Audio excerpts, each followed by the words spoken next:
Receptionist refuses entry to black woman. She's the new CEO here for her first day. Victoria had bought this company in secret, restructured it from the shadows, and hand-picked every department head. But today, standing at reception being treated like an intruder, she realized some changes needed to happen immediately. What happened next would become corporate legend. The day a receptionist tried to stop the CEO from entering her own building and learned that assumptions can cost more than just a job. They can destroy an entire career. The first rays of dawn painted the glass facade of Meridian Corporate Tower in shades of gold and amber, casting long shadows across the bustling downtown district. At 42, Victoria Sterling had seen more sunrises from the back of corporate cars and private jets than most people saw from their bedroom windows. But today felt different. Today, after 6 months of operating in the shadows, she would finally step into the light as the CEO of the company she had secretly acquired and rebuilt from the ground up. Victoria's black Tesla Model S glided silently into the executive parking garage beneath Meridian Tower. The parking space marked CEO V. Sterling had been waiting for her for months, a concrete reminder of the empire she had built through strategic acquisitions, careful planning, and an almost supernatural ability to see potential where others saw only failure. She sat for a moment in the leather seat, her hands resting on the steering wheel, taking in the magnitude of what lay ahead. The underground garage was pristine, all polished concrete and modern lighting, but Victoria barely noticed the aesthetic details. Her mind was focused on the morning ahead, running through the carefully orchestrated plan she had developed over months of preparation. At 9:30 a.m., she would address the entire company in what most employees believed was simply a routine all-hands meeting. What they didn't know was that they were about to meet their new owner and CEO for the first time. Victoria checked her reflection in the rearview mirror one final time. Her natural hair was styled in an elegant protective style that had taken her stylist 3 hours to perfect the previous evening. The navy blue Armani suit she wore had been tailored specifically for this moment, professional, authoritative, but not ostentatious. She had learned long ago that first impressions in the corporate world were everything, and today's first impression would set the tone for everything that followed. As she stepped out of the Tesla, her Italian leather heels clicked authoritatively against the concrete floor. The sound echoed through the nearly empty garage, a preview of the authority she would soon wield throughout the 42 floors above her. Victoria had built her fortune through a combination of brilliant strategic thinking, relentless work ethic, and an almost preternatural ability to spot undervalued assets. Meridian Industries had been exactly that. A struggling mid-sized consulting firm with incredible potential that previous management had failed to realize. The executive elevator required a special key card, one that Victoria had been carrying in her Hermes handbag for months. As the elevator climbed silently toward the ground floor lobby, she reflected on the journey that had brought her here. Born in Detroit to a single mother who worked 3 jobs to keep them afloat, Victoria had scraped her way through Michigan State on academic scholarships, then Harvard Business School on a combination of loans, grants, and sheer determination. Her first job out of Harvard had been at McKinsey & Company, where she had quickly established herself as a rising star before leaving to start her own investment firm at 28. The elevator chimed softly as it reached the lobby level. Victoria took a deep breath, straightened her shoulders, and stepped through the opening doors into the marble and glass cathedral that served as Meridian Tower's main lobby. The lobby of Meridian Tower was designed to impress, and it succeeded magnificently. Soaring 30-foot ceilings, supported by massive marble columns, created an atmosphere of corporate grandeur that had been carefully calibrated to make visitors feel both welcome and slightly intimidated. The floor was Italian Carrara marble, polished to a mirror finish that reflected the modern art installations hanging from the walls. Abstract sculptures worth hundreds of thousands of dollars were positioned strategically throughout the space, silent testimonies to the success of the companies housed within the tower's 42 floors. At the center of this architectural masterpiece sat the reception desk, a curved monument to modern design crafted from the same Carrara marble as the floors. Behind it, backlit by carefully positioned LED strips, sat Jennifer Walsh, Meridian Industries' head receptionist. At 34, Jennifer had held her position for nearly 7 years, long enough to develop an almost territorial sense of ownership over the lobby she controlled. Her platinum blonde hair was styled in a precise bob that hadn't moved despite the morning's humidity, and her makeup was applied with the precision of someone who understood that appearance was currency in the corporate world. Jennifer was the gatekeeper, and she knew it. Every visitor to Meridian Industries had to pass through her domain, and she had developed an instinctive ability to categorize people within seconds of their appearance. Executives received warm smiles and immediate attention. Maintenance workers and delivery personnel were processed efficiently but coolly. And anyone who didn't immediately fit into her carefully constructed understanding of corporate hierarchy was met with skepticism and dismissal. Victoria approached the reception desk with the measured stride of someone accustomed to command. Her movement was fluid, confident, but not rushed, the walk of someone who owned not just the moment, but everything around her. As she drew closer to Jennifer's domain, she could see the receptionist's eyes flick up from her computer screen, performing the instantaneous evaluation that had become second nature. Jennifer's assessment was swift and, in her mind, conclusive. The woman approaching her desk was impeccably dressed, certainly, but there was something about her that didn't fit Jennifer's predetermined notion of who belonged in the executive spaces of Meridian Tower. The carefully styled natural hair, the rich brown skin, the quiet confidence that seemed to emanate from every step, these details didn't align with Jennifer's narrow conception of a corporate leadership.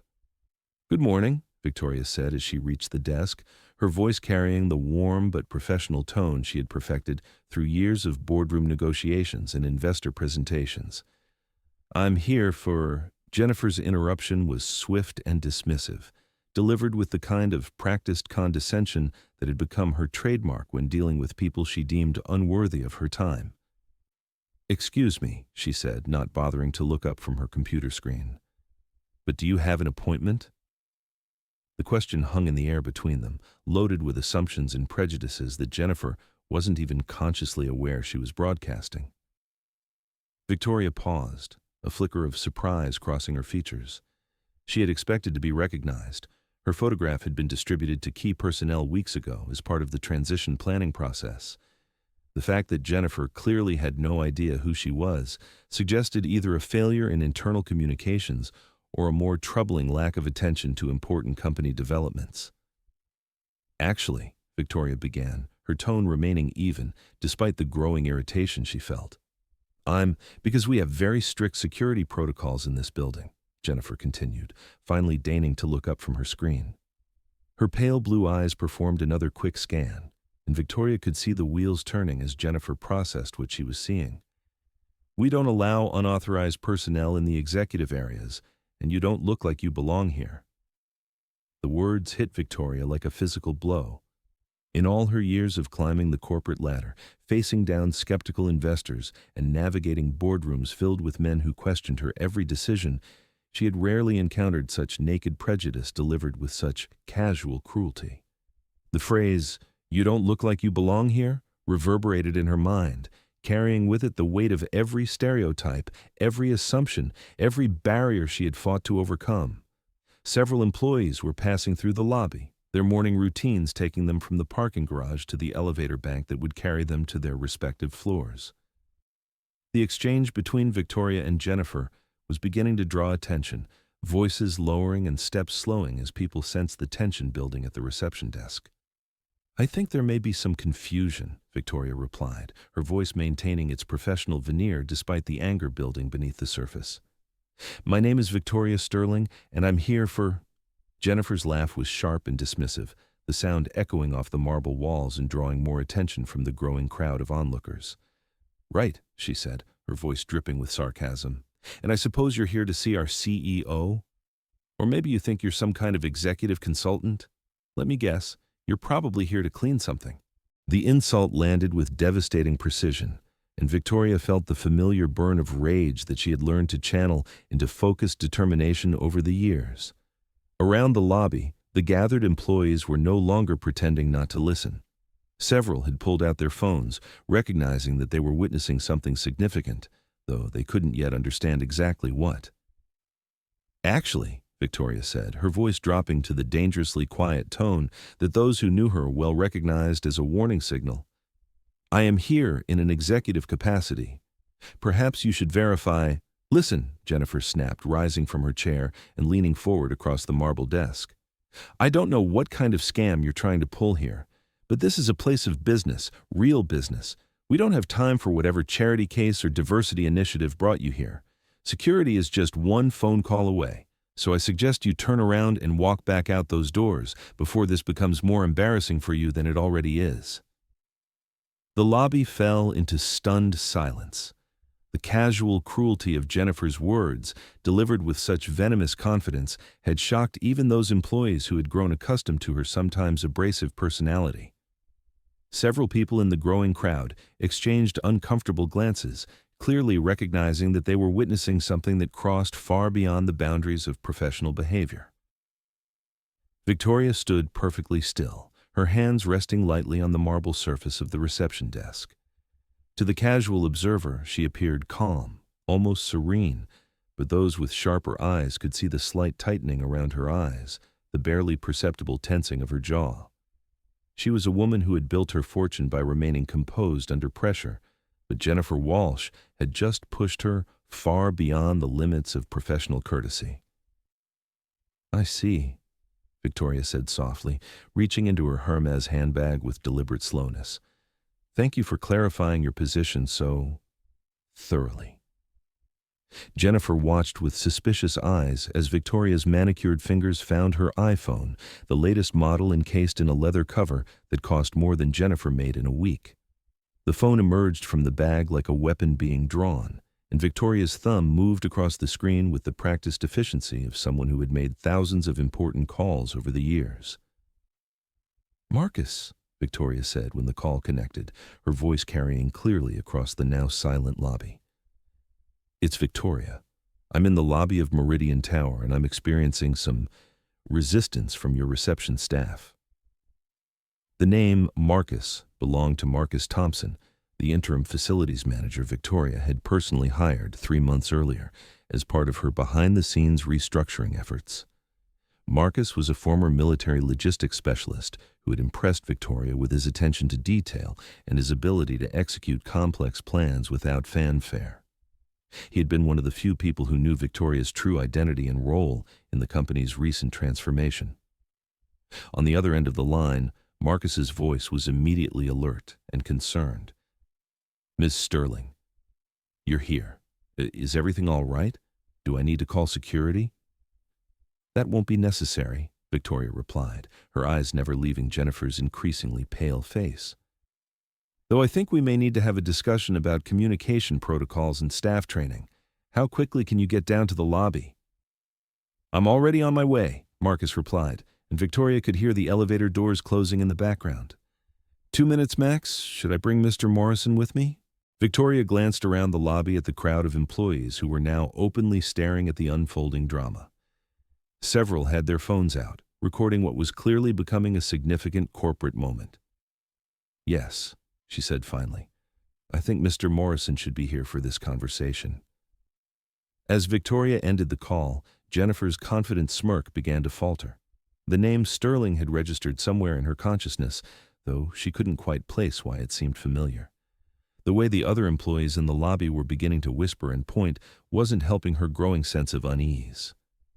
Who exactly did you just call?" Jennifer asked, her voice no longer carrying the same dismissive authority it had moments before. "Someone who works for me," Victoria replied simply, slipping her phone back into her handbag. The elevator bank chimed, and Marcus Thompson emerged at something approaching a sprint. At 45, Marcus carried himself with the bearing of someone who had spent 20 years in the Army before transitioning to civilian life.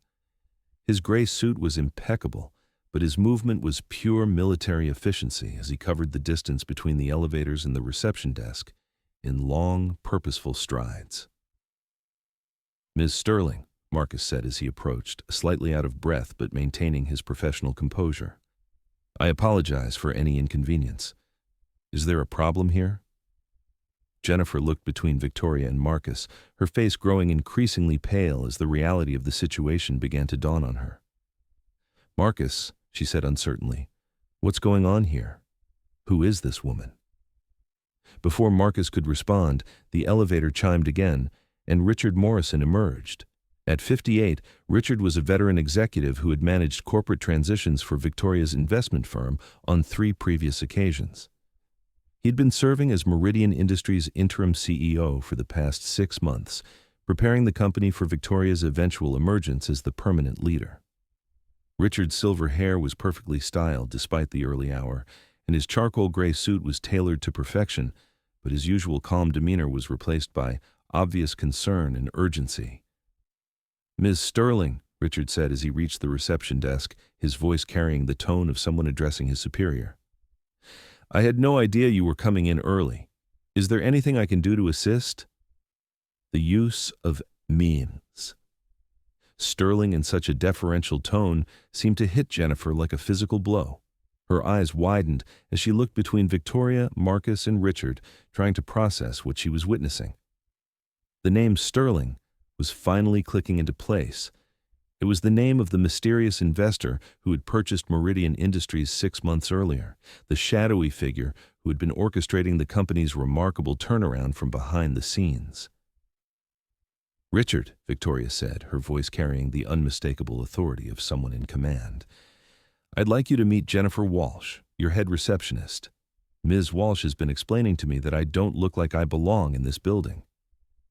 Richard's face went through a remarkable transformation, cycling from confusion to understanding to horror in the span of about 3 seconds.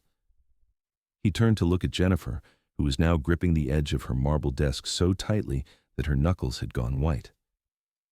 "Jennifer," Richard said slowly, his voice carrying the careful tone of someone trying to defuse a nuclear device, "I'd like you to meet Victoria Sterling, the owner and CEO of Meridian Industries." The words hung in the air like an executioner's blade.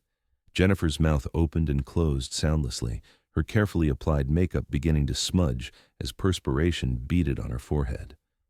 Around the lobby, the gathered employees erupted in whispered conversations, phones appearing to capture what was clearly about to become legendary corporate folklore. That's not possible," Jennifer stammered, her voice barely above a whisper. I didn't know." "You didn't know what?" Victoria asked, her voice dangerously quiet. "You didn't expect the CEO to be a black woman? You didn't think someone like me could own a company like this? You thought I was here to clean something?" Each word was delivered with surgical precision, and Jennifer visibly flinched with each accusation. The lobby had grown so quiet that the sound of the air conditioning seemed thunderous in comparison. I made a mistake," Jennifer said, her voice breaking slightly. "I didn't mean to. I was just doing my job." "Were you?" Victoria asked, taking a step closer to the reception desk. "Because your job, as I understand it, is to provide professional, courteous service to everyone who enters this building. Your job is to represent this company with dignity and respect. Your job is to treat every person who walks through these doors as a valued individual deserving of basic human courtesy." She paused, letting the weight of her words settle over the silent lobby. "Instead, you chose to humiliate me, insult me, and treat me like a criminal simply because I didn't match whatever narrow preconception you have about who belongs in this building. That's not doing your job, Ms. Walsh. That's failing at it in the most spectacular way possible." Jennifer's carefully constructed composure finally crumbled completely. Tears began streaming down her face, carrying her expensive mascara with them and leaving dark tracks on her cheeks. "Please," she whispered, "I have a mortgage. I have responsibilities. I can't lose this job." Victoria studied her for a long moment, her expression unreadable. Around the lobby, employees strained to hear what would happen next, recognizing that they were witnessing a defining moment in the company's history. "You should have thought of that," Victoria said finally, "before you decided that the color of my skin determined my worth." She turned to Richard, who'd been watching the exchange with a mixture of fascination and professional concern. "Richard, I'd like to address the entire company. Emergency all-hands meeting in 30 minutes. Everyone, from the executive team to the maintenance staff." "Of course," Richard nodded quickly. "I'll send out the notification immediately." Victoria began walking toward the elevator bank, her heels clicking authoritatively against the marble floor. The crowd of employees parted respectfully as she approached, many of them offering small nods or quiet greetings that they hadn't dared to voice moments earlier. Just before reaching the elevator doors, she paused and turned back to Jennifer, who remained frozen behind her desk. "Ms. Walsh," Victoria called out, her voice carrying clearly across the lobby, "please clean out your personal belongings. Your employment with Meridian Industries is terminated, effective immediately. HR will contact you regarding your final paycheck and COBRA benefits." The elevator doors opened, and Victoria stepped inside, followed by Richard and Marcus. As the doors closed, she could see Jennifer still sitting in stunned silence, the weight of her prejudice and its consequences finally crashing down on her. In the elevator, Richard cleared his throat nervously. "Ms. Sterling, I want to apologize for what just happened. If I had known—" "You couldn't have prevented it," Victoria interrupted, adjusting her jacket. "But it was educational. How many other employees do you think share her perspectives?" Richard shifted uncomfortably, his years of corporate experience telling him that this conversation was heading toward significant changes. "I honestly don't know. We've had some complaints about workplace culture over the years, but nothing this explicit." "Complaints that were addressed how?" Victoria asked. Richard hesitated. "Standard HR protocols, sensitivity training modules, written warnings in some cases." Victoria nodded thoughtfully. "I see. Well, we're about to find out exactly what kind of culture we're dealing with. Today's meeting just became about much more than introducing myself." The elevator reached the executive floor, and Victoria stepped out into the hallway that would now serve as the center of her corporate empire. Through the glass walls of conference rooms and executive offices, she could see employees hurrying to respond to Richard's emergency meeting notification, their faces filled with curiosity and barely concealed anxiety. The executive floor of Meridian Tower was designed to impress, with floor-to-ceiling windows offering panoramic views of the city skyline, modern furniture that had been selected by expensive consultants, and artwork that cost more than most people's annual salaries. Victoria's corner office, which she was seeing for the first time despite having owned the building for months, was a monument to corporate success. A massive space with its own conference area, a private bathroom that was larger than many New York apartments, and windows on 2 walls that provided spectacular views in multiple directions. "However," she continued, "for those of you who cannot or will not meet that standard, let me be equally clear. You do not belong here. This company is going to succeed, and it's going to do so while maintaining the highest standards of professionalism and human decency. If you have a problem with that, I encourage you to find employment elsewhere." Another hand went up, this time from an older white man in the accounting department. "Ms. Sterling, how do we know you won't discriminate against us? I mean, after what happened with Jennifer?" Victoria's smile was sharp as a blade. "Mr. Patterson, isn't it? From accounting." The man nodded nervously. "I know about the complaint filed against you last year for making inappropriate comments about female colleagues. I also know that HR's response was to require you to attend a 2-hour online seminar about workplace harassment." Patterson's face went white as a sheet, and several people around him shifted uncomfortably in their chairs. "Here's how you'll know I won't discriminate against you, Mr. Patterson. If you do your job professionally and treat your colleagues with respect, your employment will continue unchanged. If you don't, you'll be terminated for cause, regardless of your race, gender, or any other factor. The same standard applies to everyone in this room." She stood up, signaling that the meeting was moving toward its conclusion. "I've spent the past 6 months working behind the scenes to position this company for unprecedented growth. We have new clients, new projects, and new opportunities that will take us to levels of success you haven't imagined. But success means nothing if it comes at the cost of our humanity and our integrity." Victoria's gaze swept the room one final time, making eye contact with as many employees as possible. I'll be meeting with each department head individually over the next 2 weeks. For everyone else, it's business as usual, except now we're going to do it better, with more respect, more professionalism, and more success than this company has ever seen. As employees began filing out of the conference room, Victoria noticed the energy in their conversations had changed dramatically. Where there had been nervous whispers and anxious glances, she now observed animated discussions and what appeared to be genuine excitement about the future. Richard approached as the room cleared. "That was impressive," he said with genuine admiration. "You've managed to establish authority, set clear expectations, and actually boost morale all at the same time." Victoria smiled faintly. "The first day sets the tone for everything that follows. I wanted to make sure there was no ambiguity about who I am or what I expect." "And Jennifer?" Richard asked carefully. "Will receive a generous severance package and excellent references," Victoria replied, surprising him. "She'll also receive some educational materials about unconscious bias and professional conduct. Sometimes people can learn from their mistakes if given the opportunity." That afternoon, as Victoria settled into her new office for her first official day as CEO, she reflected on the morning's events while reviewing financial reports and strategic planning documents. The view from her corner office overlooked the bustling city she had conquered through intelligence, determination, and strategic thinking. The incident with Jennifer had been unfortunate, but it had also provided her with the perfect opportunity to establish her leadership philosophy immediately and decisively.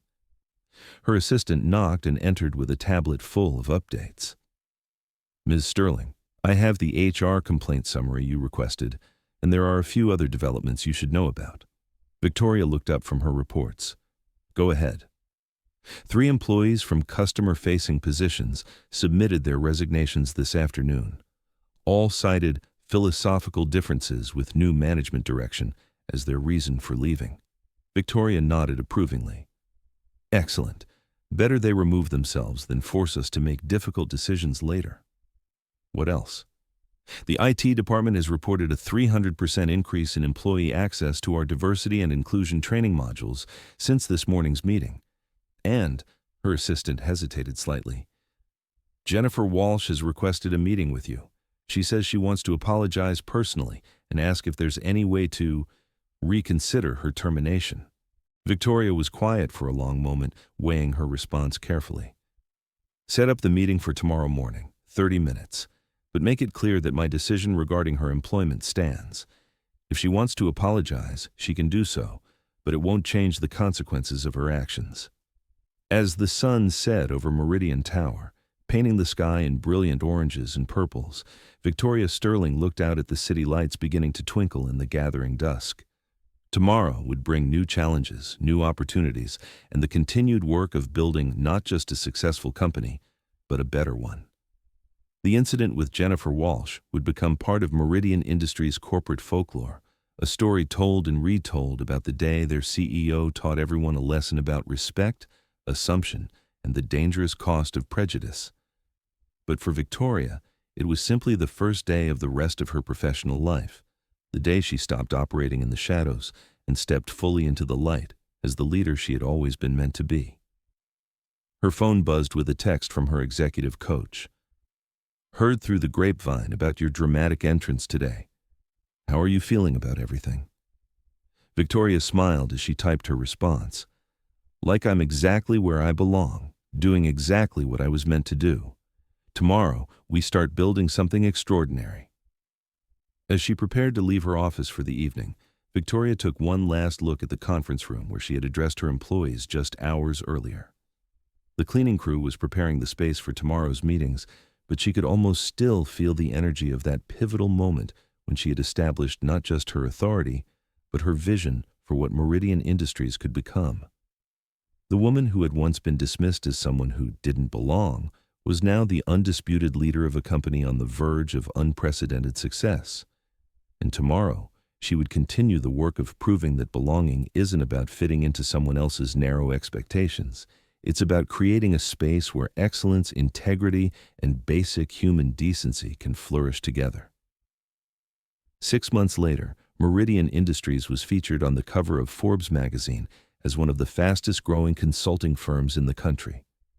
Victoria Sterling's photograph graced the cover under the headline, "The CEO Who Changed Everything: How One Woman's Vision Transformed a Company and an Industry." The article detailed not just the company's remarkable financial turnaround, but its transformation into an industry leader in workplace culture and diversity. Other companies began reaching out to Meridian for consulting on how to create more inclusive, respectful work environments. Jennifer Walsh eventually found new employment at a smaller firm, but not before completing a comprehensive program on unconscious bias and workplace discrimination that Victoria had personally funded. She later wrote a widely shared LinkedIn post about her experience, titled, "The Day I Learned That My Assumptions Nearly Destroyed My Career." The lobby where it all began was eventually renovated, with a new reception area designed to be more welcoming and accessible. But employees still spoke in hushed, reverent tones about Black Monday, the day their CEO showed them all what true leadership looked like. And sometimes, late at night when Victoria worked in her corner office, she would look down at that lobby and remember the moment she realized that success wasn't just about building an empire, it was about building it right, with dignity, respect, and an unwavering commitment to treating every person as valuable, worthy, and deserving of basic human decency. The reception desk where Jennifer Walsh had once sat now bore a small bronze plaque that read, "Everyone who enters here deserves respect, regardless of who they appear to be." It was a daily reminder that in Victoria Sterling's Meridian Industries, assumptions were dangerous, prejudice was costly, and respect was non-negotiable. This story reminds us that leadership isn't just about having power. It's about using that power to create positive change and demand better from those around us. Sometimes the person you underestimate is not just successful, but someone with the authority and determination to hold you accountable for your actions.